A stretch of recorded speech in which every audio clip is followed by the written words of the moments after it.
यावल तालुक्यातील वड्डी येथून एक धक्कादायक घटना समोर आली आहे। येथील 23 वर्षीय तरुणीला किरकोळ कारणावरून गावातीलच 8 जणांनी काठीने मारहाण केली। तिला ठार मारण्याची धमकी दिली। यात तरुणीला दुखापत झाली आहे। या घटनेप्रकरणी यावल पोलिसात 8 जणांविरुद्ध दंगलीसह विविध कलमान्वये गुन्हा दाखल झाला। वड्री येथे रहिवासी मीना परवेश तडवी ही तरुणी आपल्या घराबाहेर बसली होती।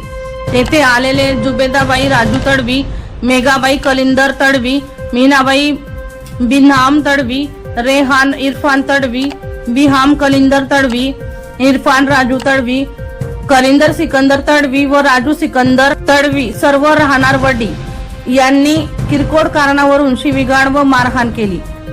काठीने तरुणीला मारहाण केल्याने ती जखमी झाली, तसेच जीवे मारण्याची धमकी दिली।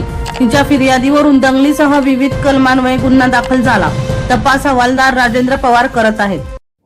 प्रकाश बोरसे यांचा रिपोर्ट, मानवहित न्यूज, जळगाव।